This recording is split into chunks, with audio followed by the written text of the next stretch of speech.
HQ. Hey guys, what's up? I am Paul Niyama from MuscleBuildingFoods.HQ.com, and I'm a fitness specialist, which means that I help people just like you to get in shape with advice about how to work out properly, how to get the proper nutrition, and the motivation so that you can do these things consistently and get the results that you want. And this next video will probably be in the workout category. It's about how to prevent injuries, and it's kind of a follow-up to what I did last time about how I recover from injuries as quick as possible. Still going through that shoulder injury. Tried to bench press today and it wasn't too good, so might be a little longer than I thought. But this video is about how to not even put yourself into that category of being injured. Actually, there's no real way to 100% bring down your chance for injury, but you can bring it down as far as possible with these tips that I'm going to talk about. And these aren't necessarily in the order of importance. I'm just going to list these in the order that I think you should do these in. So let's get into it. First thing is to get a proper warm-up. Now, what is a proper warm-up? So when I first started working out, my warm-up was grab the bar, do a few reps, and then I would just go into my work sets. I see a lot of people, they do some time on the bike or the treadmill and think that's all they need. The bike and the treadmill is good for a general warm-up, but you want to specifically warm up the areas of the body that you're working that day. So what I would do is I would start to foam roll the areas that are tight, especially the areas that I'm going to be using that day. Get the lacrosse ball, especially like to focus on my hips, the areas of my hips and my shoulders.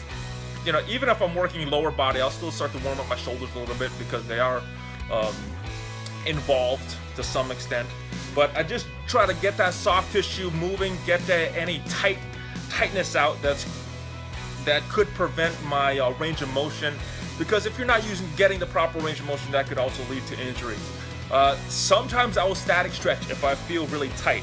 And I know the research shows that if you static stretch before a workout, that decreases your strength. But for myself, I found that if I'm really tight and I static stretch a few muscles, certain muscles that I'm going to be using, that actually helps me. So I will static stretch sometimes, not all the time, just depends how I'm feeling.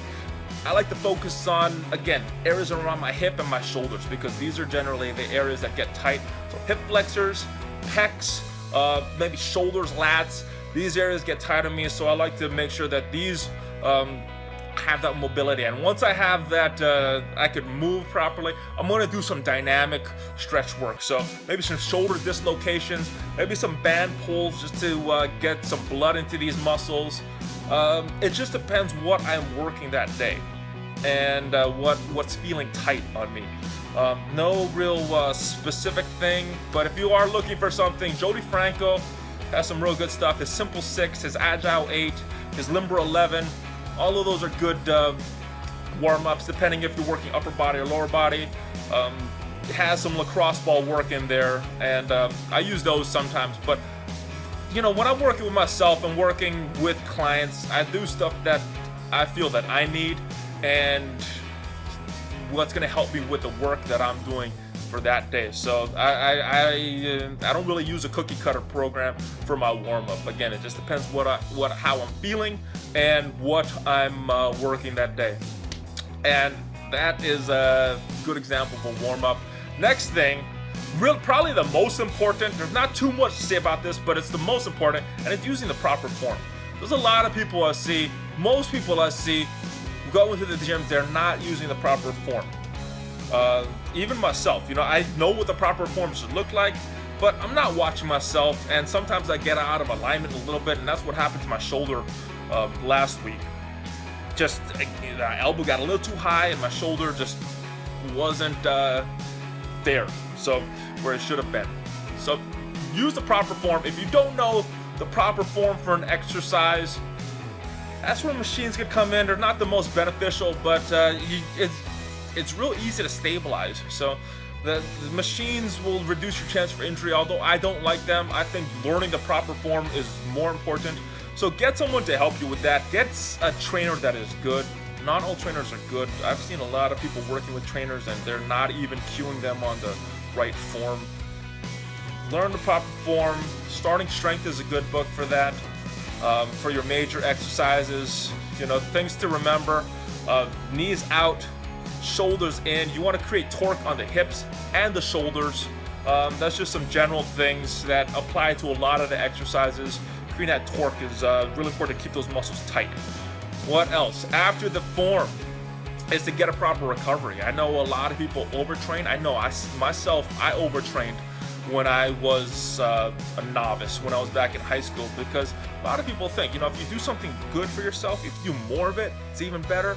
Not always the case with lifting, because your body does need to recover. So give yourself the time between workouts that you can recover from that. Make sure you're getting enough sleep so that your body can rebuild itself, because if you can just keep breaking it down and not give you a chance to build it back up, then eventually it's gonna get hurt. Again, pretty simple. Give yourself enough chance to recover. And this last tip, I was trying to decide whether I should include it or not, because it is a double-edged sword. It can decrease your chance for injury, but it can also increase your chance for injury. So it's very specific to each person. If you're doing all this other stuff right, hopefully it's good. And that is lifting heavy.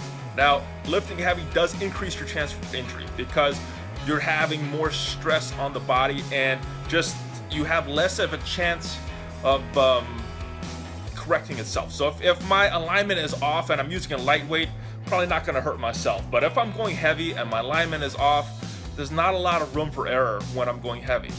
But the reason that going heavy is good is that it's going to make you stronger. And the stronger you are, the less chance of getting hurt you have. So, like I said, it is a double-edged sword, but when you're strong, that's always a good thing.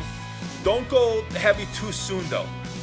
Rule number 2, using the proper form, that is the most important thing. So make sure that if you are going heavy, you are using the proper form, you are comfortable, you know what the proper form is, and you have the ability to stabilize yourself. Because if you are using a weight and you're shaking, unless you're an advanced lifter that has done stuff before, it's probably not good. So make sure that you can at least stabilize yourself before you go heavy and you have that proper form. Don't sacrifice going heavy using the bad form, because that's not going to benefit yourself. All you're doing is increasing your chance for injury. But using the proper form, the idea is that you get strong, and that's a good thing. So those are my tips.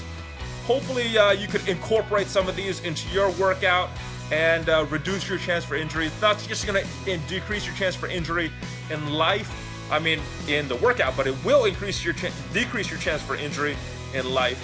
And if you do all these things and get good workouts and put the proper effort in the right areas, it should also decrease your chance for injury in sports, or something that's a little more dangerous as well. So that is it. Get my ebook, subscribe to my channel, and I will see you next time. If you have any questions, you can find me on social media, Facebook, Twitter. I will see you next time. I'm Paul Niyama from MuscleBuildingFoodsHQ.com.